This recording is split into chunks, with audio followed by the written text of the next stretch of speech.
आज भाईचारे के इस जहर ने हम सबको खत्म करके रख दिया है। आप यदि सोचते हैं कि अभी तो ये बांग्लादेश में हो रहा है और भारत में ऐसा नहीं होगा, हम सब सुरक्षित हैं, तो ये आप सबका भ्रम है। बांग्लादेश कभी भारत का हिस्सा हुआ करता था। 1971 में जब बांग्लादेश में भुखमरी हुई, जब बांग्लादेश भारत से अलग हुआ, वहां पर रोटी नहीं थी। मुसलमान वहां के 2-2 रोटी के लिए मोहताज हो रहे थे। तो ढाका में जो इस्कॉन मंदिर था, वहां के पुजारियों ने, इस्कॉन के लोगों ने न्यूयॉर्क में अपने कार्यक्रम करके कई लाख मिलियन डॉलर रुपया इकट्ठा किया और वहां बांग्लादेश में लाकर के मुस्लिम जो वहां के वासी थे उनको खाना खिलाया। लेकिन जब विद्रोह हुआ तो सबसे पहले इस्कॉन मंदिर को टारगेट बनाया गया और जगन्नाथ की मूर्तियों में आग लगा दी गई, मंदिरों में आग लगा दी गई, सारे पुजारियों को, सारे इस्कॉन के लोगों को जला करके जिंदा राख कर दिया गया।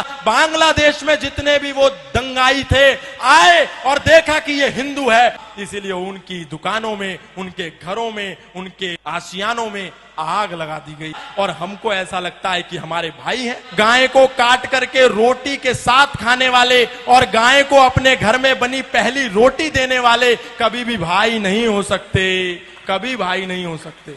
इसलिए ये झूठी दोस्ती और झूठा भाईचारा छोड़िए। यदि ये झूठा भाईचारा हमने नहीं छोड़ा तो भाई हमको चारा बना करके खा जाएगा और हमको पता भी नहीं चलेगा। अरे हम ही तो कह रहे हैं सर्वे भवन्तु सुखिनः, सर्वे सन्तु निरामया, सर्वे भद्राणि पश्यन्तु मा कश्चित् दुःख भाग् भवेत्। हमारे मंदिरों से ही तो आवाज आती है, इंद्रम वर्धन्तु अप्तुरा कृण्वन्तो विश्वमार्यम अपाघ्नन्तो रावणा। लेकिन आपको ऐसा लगता है कि जैसे ये सनातन धर्म के मंच संपूर्ण विश्व के कल्याण की मांग करते हैं, शायद उनकी मस्जिदों से, शायद उनके मदरसों से भी इसी कल्याण की मांग की जाती होगी। क्योंकि आपको समझ में नहीं आता, जो दिन में 5 समय आवाज आती है, ला इलाहा इल्लल्लाह मोहम्मद रसूलुल्लाह अशहदु अल्ला इलाहा इल्लल्लाह हुवा अशहदु अन मोहम्मदन अब्दुहु व रसूलुहु। उसका मतलब क्या है? इसका मतलब है कि इस दुनिया में अल्लाह के सिवा कोई इबादत करने योग्य नहीं है और मोहम्मद के सिवा उसका कोई रसूल नहीं है। इसीलिए यदि हम अल्लाह के सिवा यदि किसी की पूजा करते हैं तो हम काफिर हैं, हम मुशरिक हैं, हम नापाक हैं और हम वाजिबुल कत्ल हैं। यदि कोई दिखे जो अल्लाह के सिवा किसी की इबादत करता हो तो उसका कत्ल कर दो, उसका प्रतिकार करो, उस पर पत्थर बरसाओ। और यही होता है जब मर्यादा पुरुषोत्तम श्री राम की शोभा यात्रा लेकर के हम सड़कों से निकलते हैं तो अचानक से मस्जिदों के ऊपर से पत्थरबारी होने लगती है, ऊपर से कांच की बोतलें फेंक दी जाती हैं।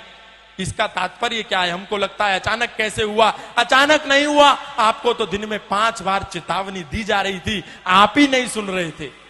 आपको लगता था कि जो हमारी गीता में लिखा है, कई तो ऐसे भी महाज्ञानी हैं जो कहते हैं जो गीता में लिखा है वही कुरान में लिखा है, वही बाइबल में लिखा है। और यही कहते कहते आज हमारे सनातनियों को 10 राज्यों में अल्पसंख्य कर दिया गया। हमारे दिल्ली से 100 किलोमीटर भी दूर नहीं है नूह और मेवात, वहां लोगों की दुकानों को नाम देख देख करके आग के सुपुर्द कर दिया गया, आग लगा दी गई पूरे मोहल्ले में। और ये आगजनी जो आज बांग्लादेश में हो रही है, ऐसी आगजनी प्रत्येक दिन भारत के कई राज्यों में होती है, लेकिन हम सो रहे हैं। हम जय जय श्री राम, जय जय श्री राधे, जय जय श्री कृष्णा के नारे लगाते हैं, लेकिन कभी नहीं देखते कि मर्यादा पुरुषोत्तम श्री राम ने एक महिला के सम्मान के लिए 7 समुंदर पार जाकर के दुनिया का सबसे बड़ा सेतु बना करके 50 किलोमीटर का सेतु बांध करके उस अत्याचारी, उस पापी को मारा।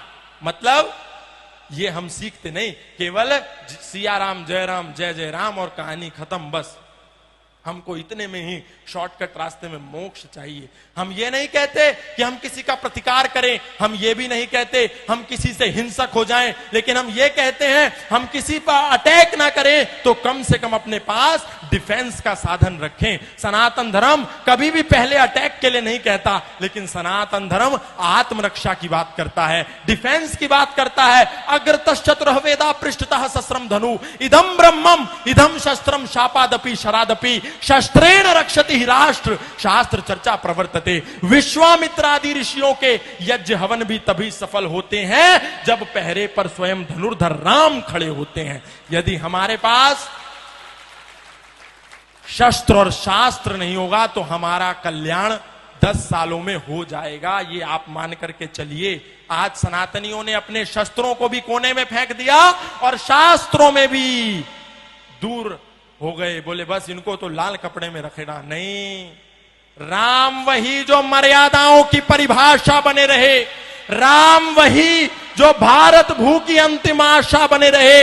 अरे जिसने राजमहल के वैभव को सन्यासी बना दिया, जिसने खुद को राजा से हंसकर वनवासी बना दिया, माना उसकी जन्मभूमि मुद्दे पर हर काम जरूरी है, मगर अयोध्या से पहले हर दिल में राम जरूरी है, मगर अयोध्या से पहले। इसलिए संकल्प लेकर के कहिए कि आज के बाद हम जातिवाद नहीं करेंगे। जातिवाद को नहीं छोड़ा तो वही हाल होगा जो बांग्लादेश में हुआ। किसी ने जाकर के नहीं पूछा कि तुम ब्राह्मण हो क्या, तुम जाट हो क्या, तुम गुजर हो क्या, तुम मणिया हो क्या, तुम मारवाड़ी हो क्या, तुम तेली हो क्या, तुम धोबी हो क्या। बांग्लादेश में जितने भी वो दंगाई थे आए और देखा कि ये हिंदू है, फिर वो चाहे जाट था, चाहे गुजर था, चाहे इस्कॉन का था, चाहे आर्यों का था, चाहे राधा स्वामी था, चाहे निरंकारी था, उसने देखा कि ये हिंदू था। इसीलिए उनकी दुकानों में, उनके घरों में, उनके आशियानों में आग लगा दी गई। इसीलिए कुछ दिन के लिए इस जातिवाद के जहर से बाहर निकलिए और एक होकर के सब लोग ओम ध्वज के नीचे आ जाइए। तो एक होकर के ओम ध्वज के नीचे तभी काम बनेगा, क्योंकि वो सब चांद सितारे के नीचे हैं। चाहे बरेलवी हो, चाहे अहमदिया हो, चाहे मोहम्मदी हो, चाहे कुरैशी हो, सब एक हैं, लेकिन हम बटे हुए हैं। ये छोड़िए, हम सब अभी